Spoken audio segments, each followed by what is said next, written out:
Stop scrolling if you hold Iraqi dinars or Vietnamese dong, or if you're watching these currencies for a possible 2026 move.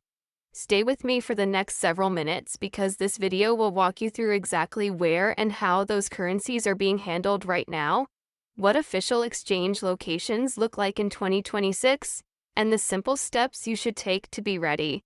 I'm going to keep this in plain US English, step by step and practical, so whether you're an experienced investor, a curious holder, or someone who just found a stack of banknotes in a drawer, you'll leave with clear, usable information.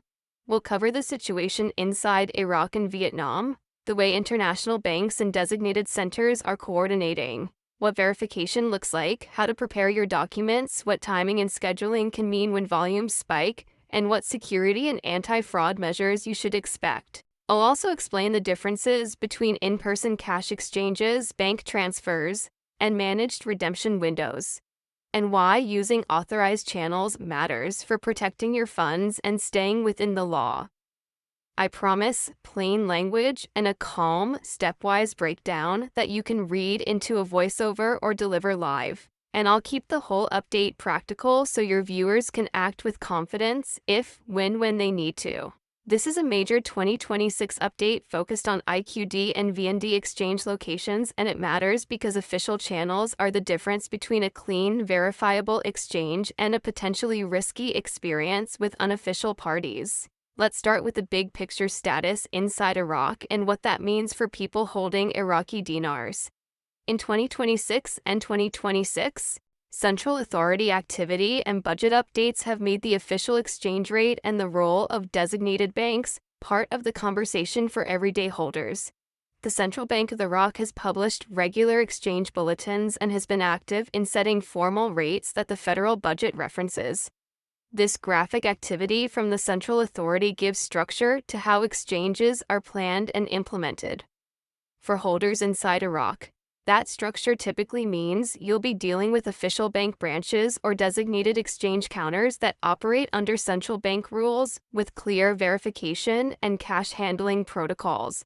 Those centers are set up to verify ownership, confirm note authenticity, and process large volumes more safely than informal alternatives. For viewers, the takeaway is simple. When the central bank publishes rates and directives in the lead-up to or during an exchange program, it creates the framework for authorized branches and centers to operate. And working through those channels minimizes risk and gives you legal protection and a traceable record of your transaction.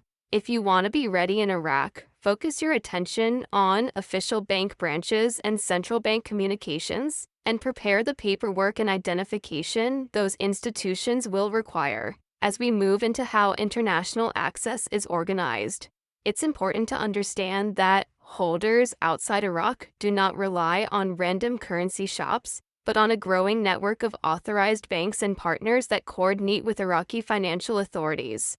Over the last year, there have been multiple reports and lists circulated that name designated banks and licensed companies that will handle dinar conversions for pilgrims, expatriates, and other holders. That coordination means international banks and authorized financial institutions are expected to follow central bank protocols, from verification checks to secure cash handling and reporting rules. For you or for your viewers, that translates into a practical action plan. Find out which banks in your country have official agreements or recognition from Iraqi authorities, contact them to confirm their procedures, and ask about appointment scheduling and documentation requirements. These international points of access will likely require formal identification, proof of ownership for the notes, and sometimes proof of residency or other supporting paperwork. So being prepped with the right documents ahead of time will speed things up and avoid last-minute headaches. In short, do not plan to depend on unofficial online brokers or shadow exchanges. The safest route in 2026 is via banks and centers that are formally linked to the Iraqi Central Authority and operate under bank supervision and anti-fraud rules. Next, let's talk about verification and documentation. The paperwork piece that most people underestimate but that makes the exchange process smooth. Authorized exchange locations, whether they're inside Iraq or at an international partner bank, will always begin by confirming identity and ownership. Expect to present government-issued ID, proof that you legally own the currency. This can be bank statements, deposit slips, receipts, or a clear description of how you acquired the notes, and sometimes proof of your current residency or travel documents if you're exchanging abroad.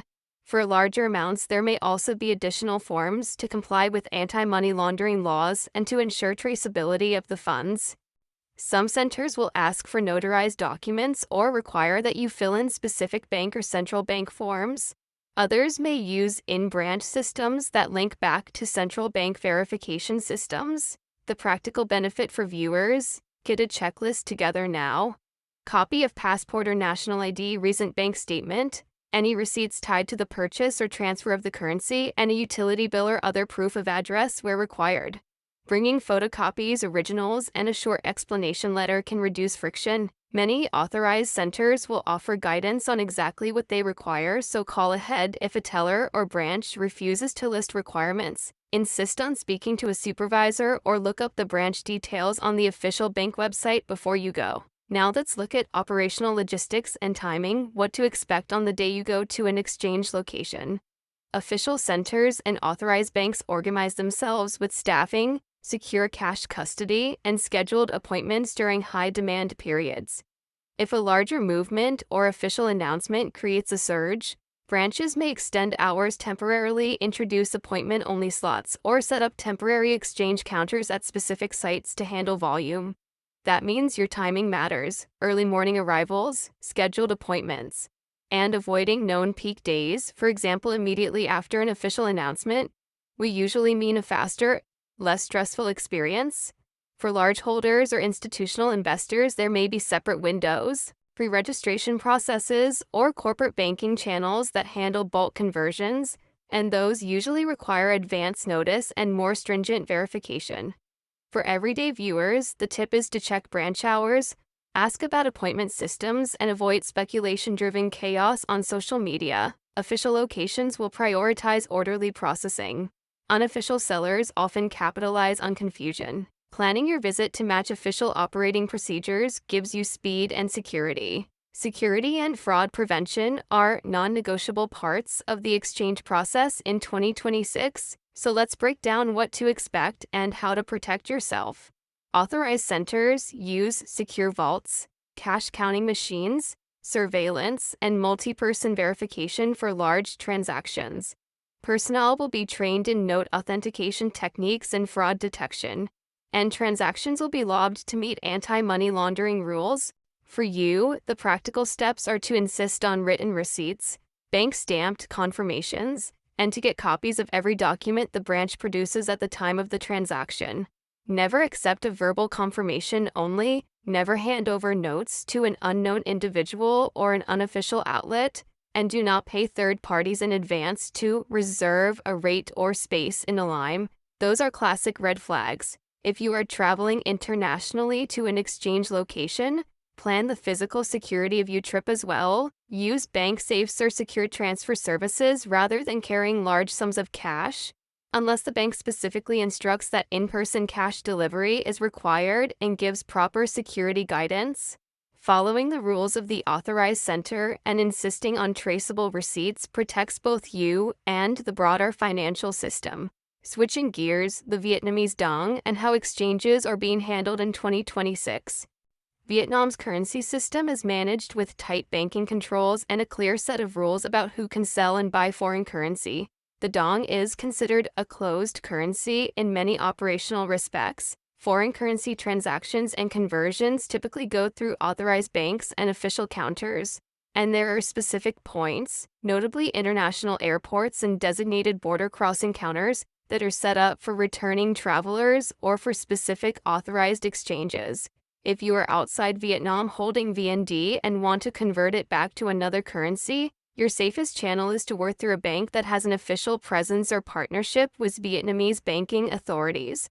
For travelers, Vietnam recently clarified that only official exchange counters in departure zones at airports or authorized banking counters have the legal authority to exchange certain amounts of VND for foreign currency. That means you should not rely on street vendors or unlicensed counters when you arrive at the airport. Instead, locate the official bank counter in the departure area or use an authorized banking partner in your home country that handles VND. Planning in this way reduces the possibility of being turned away at the airport or having to accept poor parallel market rates during last-minute exchanges. For VND holders outside Vietnam, international accessibility is shaped by the fact that only authorized banks can legally purchase and sell foreign currency for permitted transactions. International banks that maintain correspondent relationships with Vietnamese banks are the primary channels for business transactions, trade, and in certain cases, retail exchanges. For individual holders, the practical path is to contact a major international bank or a licensed foreign exchange provider and ask if they can process VND conversions and what their required documentation is.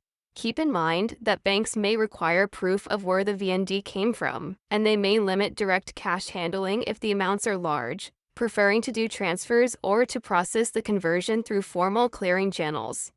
The important point is that as of 2026, VND conversions for holders outside Vietnam are not done through random exchange kiosks. They go through formal banks with the right paperwork and compliance checks. That means planning, documentation, and sometimes patience, but it's the safest, most legitimate route.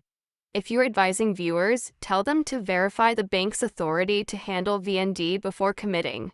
Let's go over what a step-by-step exchange looks like at an authorized center, a script you can read on camera to guide viewers through the process. First, arrive with your ID and documentation showing legal ownership of the currency. Second, present the notes for authentication and allow staff to verify denominations and serial numbers as required. Third, the banker center will calculate the conversion using the official rate and any applicable fees. Make sure you understand whether rates are net of fees or if they add charges separately. Fourth, the center will record and audit the transaction. Insist on receiving both a bank stamp and a printed receipt with the official conversion details. Fifth, choose how you want to receive funds, cash in local currency if offered, a bank transfer to a verified account, or sometimes a combination. Sixth, confirm any reporting or tax implications with the bank. Explaining these steps clearly for viewers matters because it demystifies the process and reduces the chance of getting caught off guard by paperwork or timing. Now let's talk about regional differences, because where you are in the world affects how you access IQD or VND. In some regions with larger diaspora communities or stronger banking ties to Iraq or Vietnam, there may be more authorized banks and more frequent exchanges available. In other regions, access might be limited to one or two partner banks, requiring travel or extra coordination. For example, a major financial hub or a city with a large expatriate community is more likely to have banks experienced in handling these currencies. That matters in practice. If your nearest authorized bank isn't local, you may need to plan for travel, coordinate appointments, or even work through the bank's international desk to have the funds moved securely. For producers of a news channel like yours, telling viewers to check their own cities for the nearest authorized centers and to contact those centers directly can save time and reduce anxiety.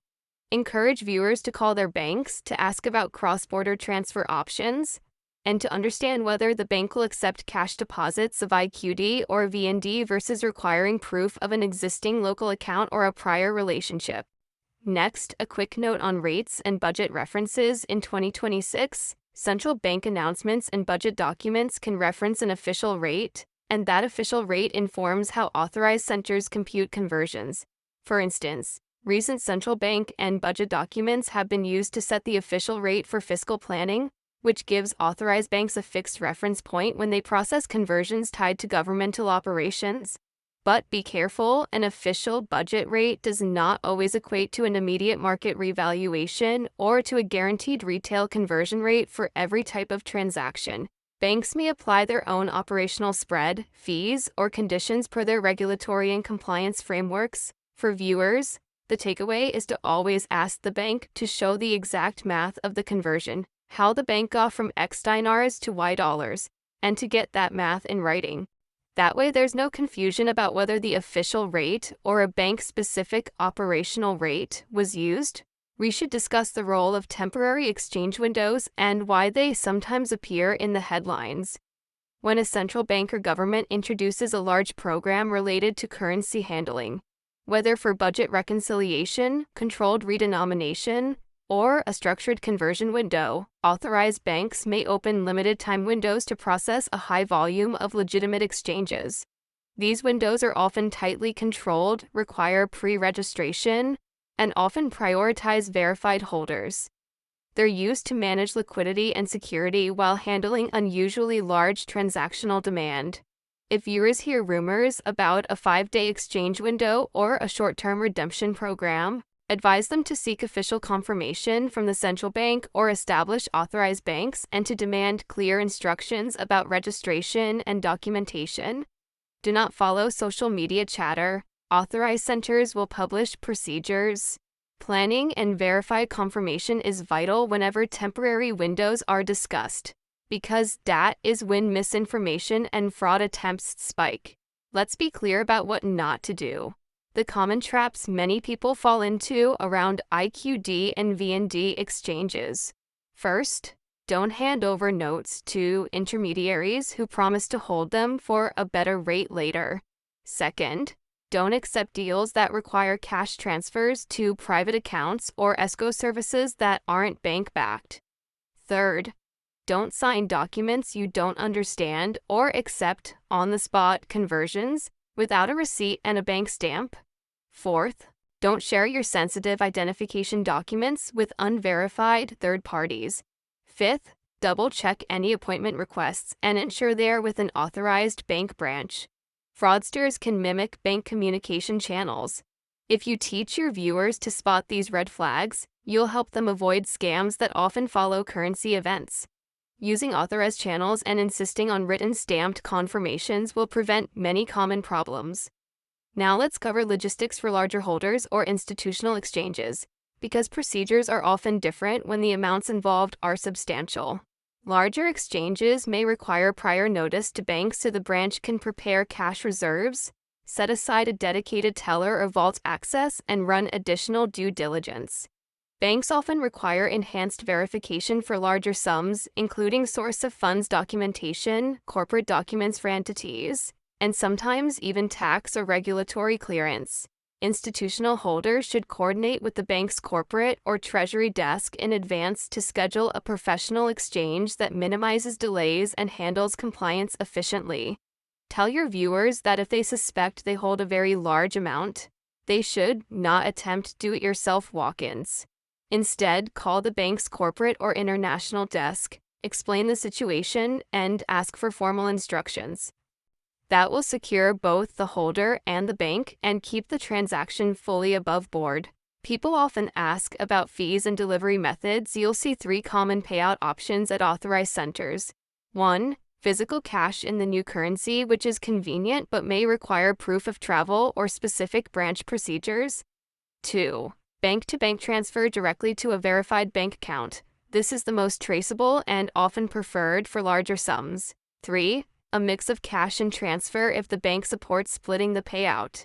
Fees vary by bank and by region. Always ask whether the quoted rate already includes the bank's fees or whether they will be added afterward. Also clarify whether there are limits on how much cash the branch will hand out in a single transaction and whether larger amounts will require a scheduled delivery or armored transport. For many viewers, bank transfers are the safest.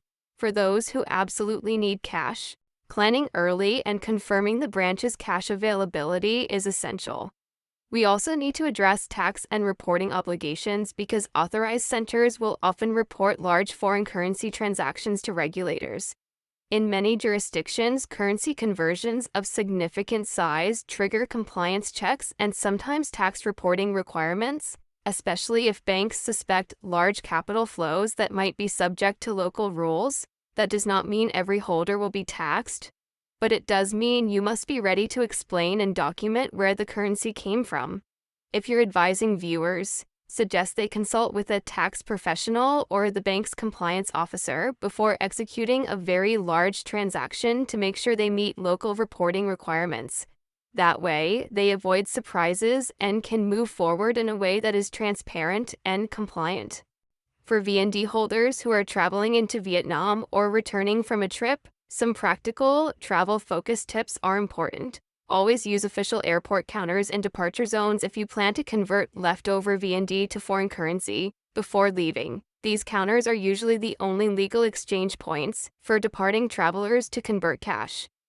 If the bank counter is closed, find the official bank machine or ask an airline or airport information desk for the authorized exchange location. Don't rely on sidewalk vendors or unmarked kiosks. If you're traveling with a lot of VND, speak with your bank in advance to confirm where the authorized counters are and whether they will accept your notes. For producers of travel content, giving viewers a map of where the departure zone counters are in major Vietnamese airports can be a helpful video companion. Now, what about international banks and correspondent relationships? How do they make remote exchanges possible? Banks that process IQD or VND for non-resident holders often operate through correspondent banking relationships. That means a bank in your country has a formal link with a bank inside Iraq or Vietnam and can clear conversions and transfers through that channel. For holders, this usually looks like an international transfer from a specialized desk rather than a teller-level cash conversion. The advantage is more secure, trackable transfers. The downside can be longer processing times and additional intermediary fees.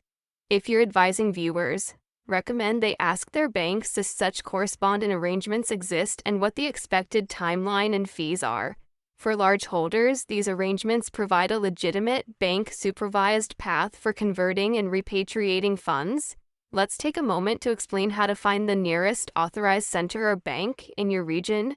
Start with the official central bank websites and the largest commercial banks operating in your country, then call their international or foreign exchange desks. Many banks publish lists of authorized partners on their websites, and embassies sometimes provide lists or guidance for citizens abroad. For a local broadcast or channel segment, walk viewers through how to search official bank websites, how to call for confirmation, and what questions to ask. Is the bank authorized to handle IQD or VND? Do they accept cash? What documentation is required? Do they operate by appointment only? Demonstrating these steps on screen will empower viewers and reduce the likelihood they will be misled by unofficial sources. A practical checklist to give your viewers right now. 1. Copy of government ID and passport. 2. Recent bank statement or proof of how the currency was obtained. 3. Proof of address or residency. 4. Photocopies of all documents plus originals. 5. Bank contact info and appointment confirmation. 6. A simple explanation letter describing the origin of the currency asked. 7. Contact information for the bank's compliance or international desk. Encourage viewers to print the checklist and to call the bank a week in advance. This kind of preparation shaves hours off the process and reduces the stress of last-minute verifications. On the communication front, official updates will come from central banks, major commercial banks, and recognized financial news outlets, not from random social media pages or private messaging groups. Your channel's role is to explain official guidance and point viewers to verifiable channels, not to amplify unconfirmed rumors. Teach viewers how to verify a claim, check the official central bank website, look for a PDF or official bulletin, and confirm by calling the bank listed on an official site. Encourage them to screenshot official statements and to keep copies of any emails or confirmations. That practice transforms hearsay into verifiable action. Now, a short note on scalability and contingency planning for centers. Authorized banks can and will scale operations when demand jumps, but scaling takes time and logistical coordination. Cash supplies, trained staff, and security all need to be in place. That's why authorized centers schedule special windows or temporary branches during major conversion events. For viewers, the practical behavior is to expect that initial days may be busy and to plan for possible delays. Patience combined with preparation and documented appointments will pay off. Before we close, a reminder about psychological readiness. Big currency stories trigger emotion, hope, fear, impatience. Your audience will benefit from calm, procedural advice. Encourage them to avoid impulse decisions and to route their actions through official bank channels. Practical steps, repeated calmly and with documentation. Beat panic every time. Your role is to provide that calm, practical voice. Finally, here's the closing call to action you can use on the channel. Tell viewers to like and subscribe if they want step-by-step updates. Offer to make a downloadable checklist with the documents and questions to ask their bank, and invite them to post which city they're in so you can help point them toward likely authorized centers. Remind them that being prepared now, knowing the nearest authorized bank, having proper ID and proof of ownership, and confirming appointment procedures is the fastest way to a smooth exchange if and when they decide to convert IQD or VND. Thanks for watching. Stay informed, be careful, and use only authorized channels for currency exchanges.